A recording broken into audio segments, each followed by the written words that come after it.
Bismillahirrahmanirrahim. Assalamu alaikum students. In this lecture we are going to study digestion and absorption, and we will discuss digestion and absorption in animal.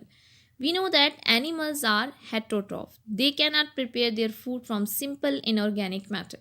So they depend upon other organism for food. So what is the nutrient requirement of animal? On which nutrients animal depends? All animals must have supply of following substance. First of all, water.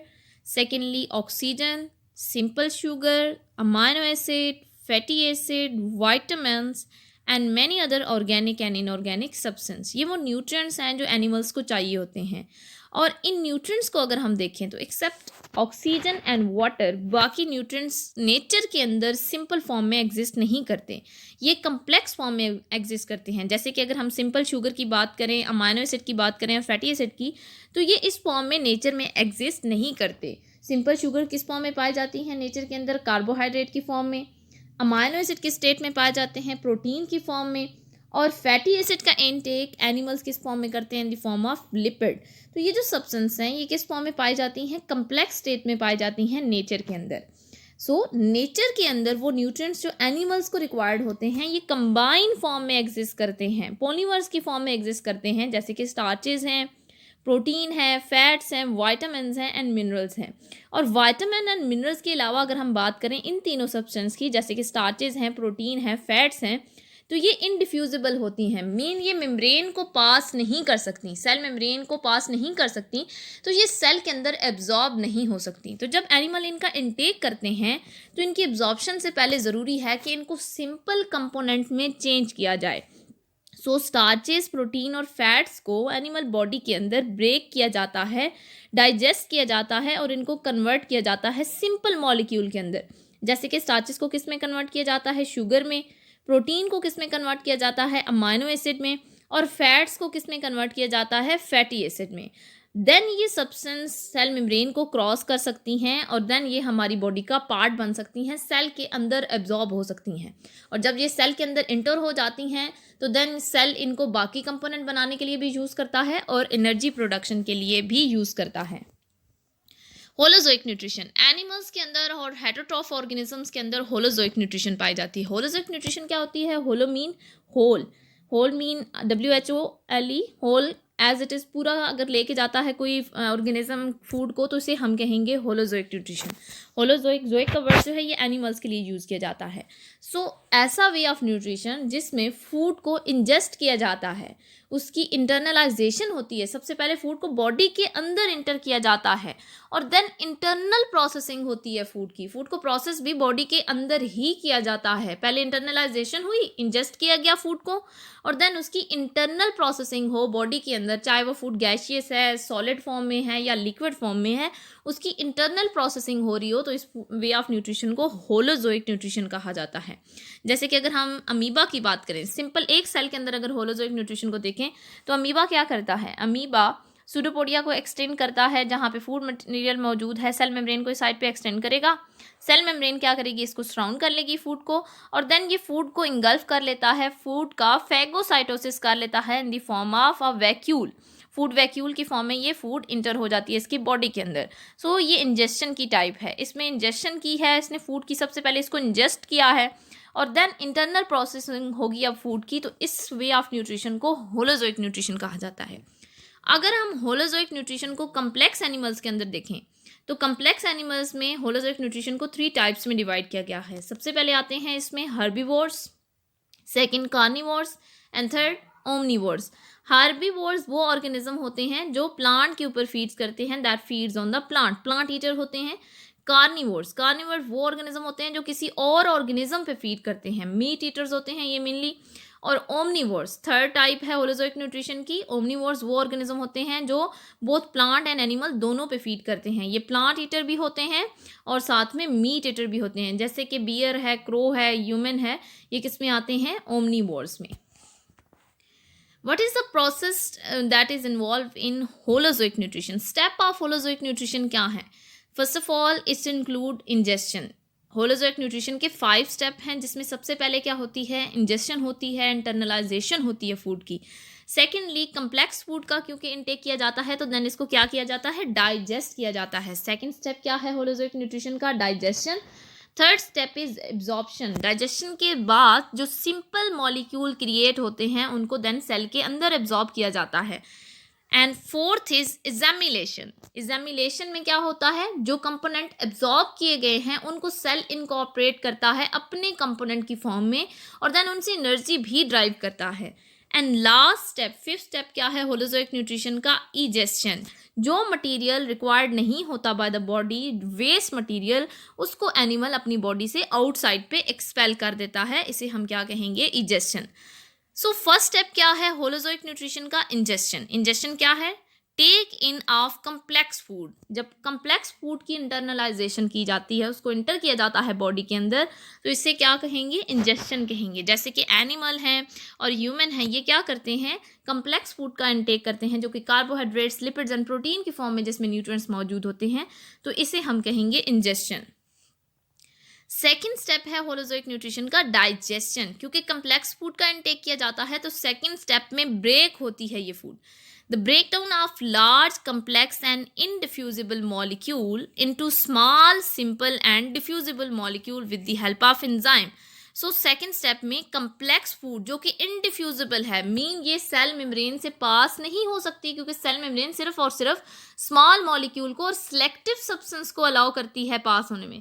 सिर्फ और सिर्फ वो चीज़ें इससे गुजर सकती हैं जो स्मॉल हों और सिलेक्टिव हों, जिनको ये सिर्फ और सिर्फ अलाउ करेगी, वो मॉलिक्यूल ही पास हो सकेंगे। तो जो लार्ज मॉलिक्यूल होते हैं, इनडिफ्यूजिबल मॉलिक्यूल होते हैं, वो पास नहीं हो सकते सेल मेम्ब्रेन से, तो सेल के अंदर इंटर नहीं हो सकते, एब्जॉर्ब नहीं हो सकते।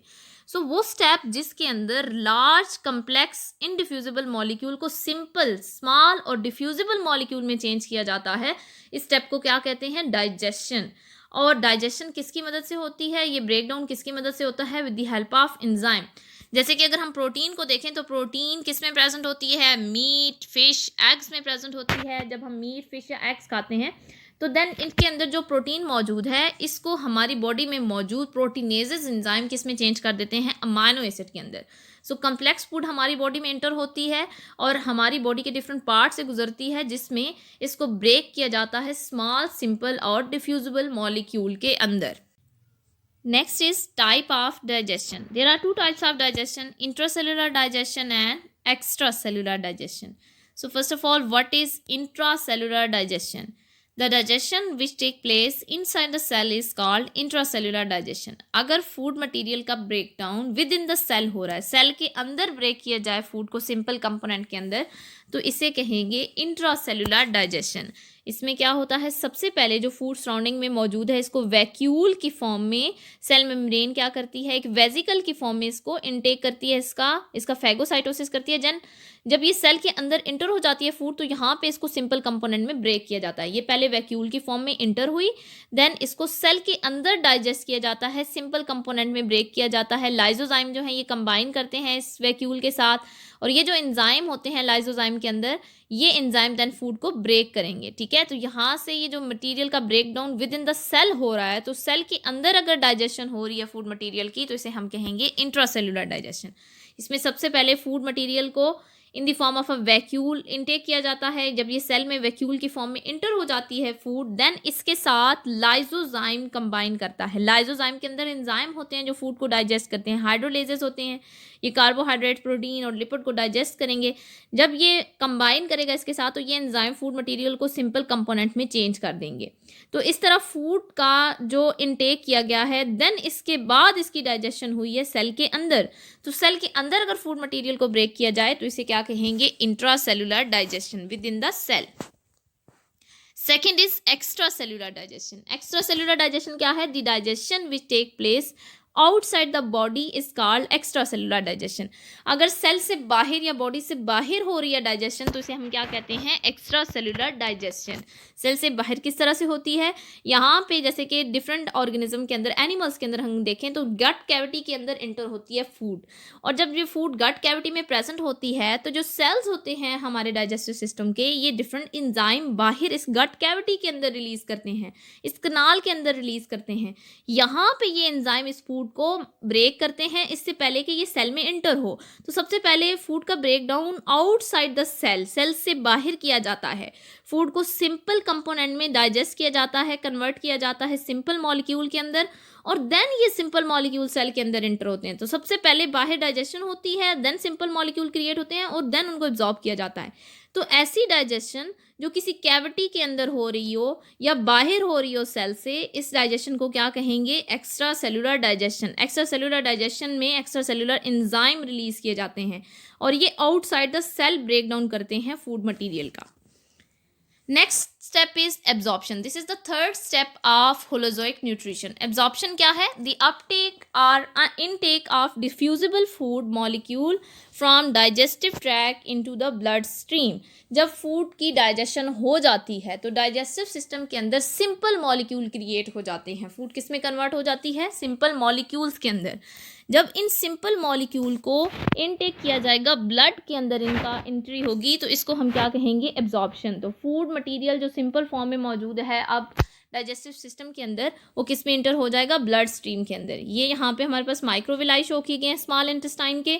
यहाँ पे फूड की एब्जॉर्प्शन होने के बाद जो स्मॉल मॉलिक्यूल क्रिएट हुए हैं ये यहाँ से किसकी तरफ ट्रांसफर हो जाएंगे? ब्लड कैपिलरीज के अंदर। तो इसे हम क्या कहेंगे? एब्जॉर्प्शन। सो एब्जॉर्प्शन के अंदर डाइजेस्टेड मॉलिक्यूल्स जो होते हैं, जैसे कि ये कम्प्लेक्स मॉलिक्यूल था, इसको ब्रेक किया एंजाइम ने सिंपल कंपोनेंट के अंदर, ये सिंपल कंपोनेंट देन किसकी तरफ ट्रांसफर किए जाएंगे? किसकी तरफ शिफ्ट हो जाएंगे? ब्लड कैपिलरीज के अंदर। इनको ब्लड में एब्जॉर्ब किया जाएगा। So this step is called absorption.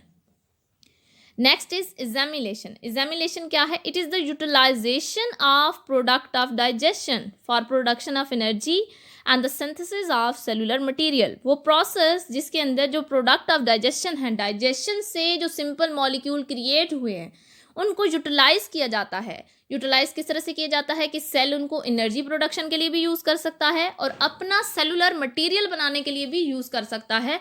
तो इस स्टेप को एग्जामिनेशन कहेंगे। इनकॉर्पोरेशन होगी इसमें फूड मॉलिक्यूल की, सिंपल मॉलिक्यूल जो क्रिएट हुए हैं डाइजेशन से। सो एग्जामिनेशन में क्या होगा? यहाँ पे सबसे पहले डाइजेशन में कम्प्लेक्स मॉलिक्यूल को सिंपल मॉलिक्यूल में ब्रेक किया गया। ये सिंपल मॉलिक्यूल ब्लड स्ट्रीम के अंदर एब्जॉर्ब होंगे और यहाँ से ब्लड स्ट्रीम से देन ये शिफ्ट हो जाएंगे टिश्यूज और सेल्स की तरफ। तो सेल्स के अंदर इनकी एब्जॉर्प्शन होगी और सेल के अंदर इनको यूज़ किया जाएगा, एक तो एनर्जी प्रोडक्शन के लिए एंड सेकेंडली सेल इनसे अपना सेलुलर मटेरियल भी बनाएगा। जैसे कि ये सिंपल मॉलिक्यूल किस फॉर्म में होंगे? Glucose, amino acids, fatty acid की फॉर्म में। इनको सेल यूज करके अपने कंपोनेंट्स बनाएगा, अपने carbohydrates, lipids and protein synthesize करेगा। So this step is called examination. Next last step of holozoic nutrition is egestion. Egestion क्या है? Elimination of undigested matter from the body is called egestion. Egestion में क्या होता है? Waste material या फिर जो अनडाइजेस्टेड मैटर होता है, जो बॉडी के अंदर एब्जॉर्ब नहीं हो सकता, डाइजेस्ट नहीं हो सकता, उसको बॉडी से आउटसाइड पे एक्सपेल कर दिया जाता है और इसे क्या कहेंगे? इजेशन। सो स्टूडेंट, हमारे पास सबसे पहले फूड हमारे पास च्यू करते हैं हम फूड को, फूड की इंटरनलाइजेशन की जाती है, फूड इंटर होती है हमारी बॉडी के अंदर, माउथ से जाएगी एसोफेगस में, देन स्टमक में जाएगी। यहाँ पर प्रोटीन का ब्रेकडाउन होता है। प्रोटीन ब्रेकडाउन किस में होता है? स्टमक में। इसके बाद इंटेस्टाइन में जाती है फूड। स्मॉल इंटेस्टाइन के अंदर ऑलमोस्ट ऑल डाइजेशन फूड की कंप्लीट हो जाती है और एब्जॉर्प्शन भी हो जाती है।